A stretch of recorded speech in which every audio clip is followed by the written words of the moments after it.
नदी में डालता था।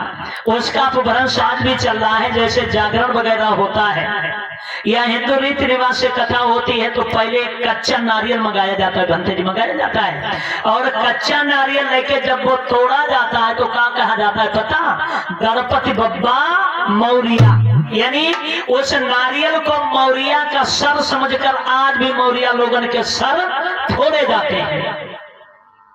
लेकिन दुख इस बात का होता है कि हमारे समाज के लोगों को हम जैसे लोगों ने समझा दिया वो लोग मान के दीपावली नहीं मनाते हैं, लेकिन सबसे ज्यादा दीपावली मनाने का काम मौर्य समाज के ही लोग करते हैं, क्योंकि उन्हें इतिहास ही नहीं मालूम है। यह है दीपावली का रहस्य। तो मुझे भरोसा है कि अगर वास्तव में आप लोग बुद्धिस्ट होंगे, बाबा साहब को मानने वाले हैं, बुद्ध को मानने वाले हैं, तो आज से ही आप लोग दीपावली को जलाना बंद कर देंगे। रही बात दीपावली की, हमारी सबसे सर्वश्रेष्ठ दीपावली आती है कौन से दिन? 14 अप्रैल। अगर 14 अप्रैल न आई होती तो तुम्हें दीपावली भी जलाने को नहीं मिलती। 14 अप्रैल पर परम पूज्य बाबा साहब डॉक्टर भीमराव अम्बेडकर का जब जन्म हुआ तब हमारे जीवन में खुशियां आई। तो दीपक जलाइए तो कब जलाइए? 14 अप्रैल को। कितने लोग 14 अप्रैल को दीपक जलाएंगे? जरा हाथ उठा के दिखाओ। बहुत बहुत धन्यवाद। हमारो करेजो शांत हुई तो, क्योंकि हम भी जब घर से निकलते हैं तो एक सोच लेकर निकलते हैं कि हम जहां जाएंगे बात रखेंगे, लोग मेरी बात को समझेंगे और बुद्ध के मार्ग पर चलेंगे, क्योंकि आदमी का कोई भरोसा नहीं। हम लोगों की कथाएं नहीं होती हैं, संघर्ष होता है, पता नहीं कौन पट करके चला जाएगा, कोई भरोसा इस जिंदगी का नहीं है।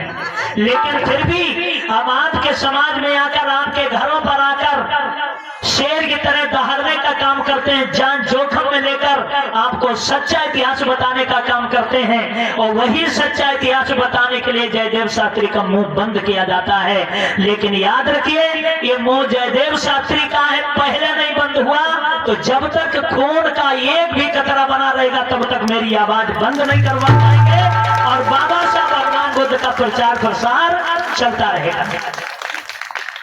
अब इसने जब अध्याय से जारी कर दिया,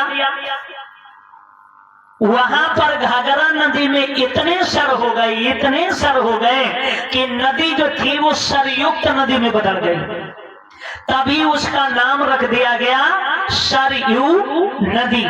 शुद्ध कीजिए, सरमाने का होता है खोपड़ी, यू माने तुम्हारी कामना, हमारी बताए दो ना, हमारी।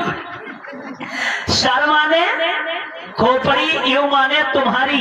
जहां पर हमारी तुम्हारी खोपड़ी डाली गई तब इस नदी का नाम रखा गया सरयू नदी। वैसे इस नदी का ओरिजिनल नाम है घाघरा नदी। नहीं तो आप विचार करके देखिए, रामगंगा जहां से चलिए अंत तक रामगंगा है भी या नहीं है? शारदा नदी जहां से चलिए लास्ट तक बनते जी शारदा नदी है। फिर घाघरा बीच में सरयू नदी कैसे बन गई? अगर किसी को मेरी बात पर शक है, बामन मेश्राम जो मूल निवासी संगठन के अध्यक्ष हैं, उन्होंने इस नदी का रकबा निकाला तो कहीं पर भी सरयू नदी लिखकर नहीं आती है, घाघरा नदी ही आती है। जहां पर हमारे तुम्हारे सर डाले गए उतने बीच को सरयू नदी कहा गया। एक बार मिलके जयकारा लगाएंगे, बोलिए भगवान बुद्ध की, बोलिए बाबा साहब डॉक्टर भीमराव अम्बेडकर की। तो याद रखना, अब इसका राज हो गया। बौद्ध धर्म का इसने बिल्कुल खात्मा कर दिया। तब एक यूनान के राजा आए जिनका नाम था मिलिंद। उन्हें पता लगा कि ऐसा कोई राजा बैठा है जो बौद्धों के सर काट रहा है। मिलिंद राजा इसके ऊपर चढ़ाई कर देते हैं। महाराज मिलिंद यूनान के आते आते आज मिलिंद ने तुम को जबर लग गई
जरूर जो जयकारा लगा। बोलिए महाराज मिलिंद की।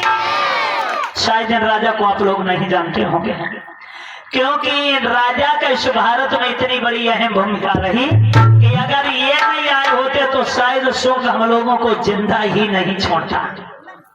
इसने मौर्य वंश में हजारों जातियां बना के खड़ी कर दी। हजारों जातियों का आविष्कार करने वाला ये शुंग है।